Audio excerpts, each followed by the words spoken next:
अस्सलाम वालेकुम नाजरीन, आप सबको अपने यूट्यूब चैनल न्यू आइडियाज़ में खुश आमदीद कहता हूँ। तारीख़ में पहली बार इसराइली तैयारा सऊदी अरब की फ़ज़ाई हदूद इस्तेमाल करके मुत्तहदा अरब अमारात पहुँच गया। इस परवाज़ को UAE का सफ़र करने के लिए ख़ुसूसी तौर पर सऊदी अरब की फ़ज़ाई हदूद को इस्तेमाल करने की इजाज़त दी गई थी। याद रहे, ये पहला मौका है जब इसराइल की किसी भी बराह रास्त फ़्लाइट ने सऊदी फ़ज़ाई हदूद को इस्तेमाल किया है। इससे कबल सऊदी अरब ने भारतीय एयरलाइन को इसराइल की अपनी फ़ज़ाई हदूद इस्तेमाल करने की इजाज़त दी थी। ताहम इसराइली परवाज़ों को तवील बहर अमर के रास्ते सफ़र करना पड़ता था। लीब से उड़ान भरने वाली इस फ़्लाइट में अमरीकी सदर डोनाल्ड ट्रंप के दामाद और सीनियर मशीर जैरिड कुशनर और इसराइल के कौमी सलामती के मशीर मेयर बिन शबाब सवार थे।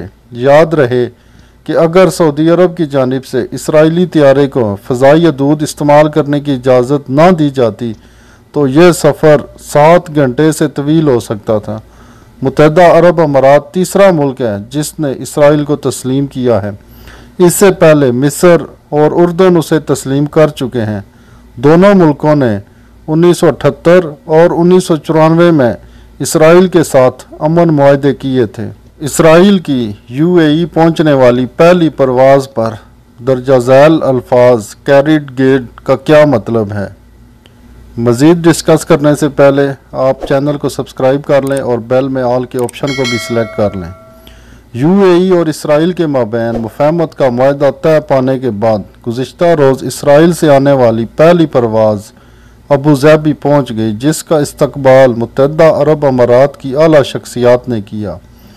इस फ़्लाइट की ख़ास बात यह है कि यह पहली इसराइली कमर्शियल परवाज़ थी। दूसरा यह कि इस परवाज़ को सऊदी अरब की फ़ज़ाई हदूद के ज़रिए अबू ज़ैबी पहुँचने की ख़ास तौर पर इजाज़त दी गई। इसराइल से मुत्तहदा अरब अमारात आने वाली इस पहली कमर्शियल फ़्लाइट को दी गई मखसूस नंबर के अलावा इस पर कैरिड गेट के मखसूस अल्फाज दर्ज हैं जिनका बज़ाहिर कोई मतलब नहीं, मगर इन हरूफ की तारीख़ी अहमियत बहुत ज़्यादा है। कैरिड गेट सऊनी रियासत इसराइल की एक यहूदी बस्ती है जो 1949 में इसराइली फ़ौज ने फ़लस्तीन के एक देही इलाके अल-मुनशिया को तबाह करके बनाई थी। इस देहात में इसराइली फ़ौज के ऑपरेशन में 76 फ़लस्तीनी शहीद हुए थे।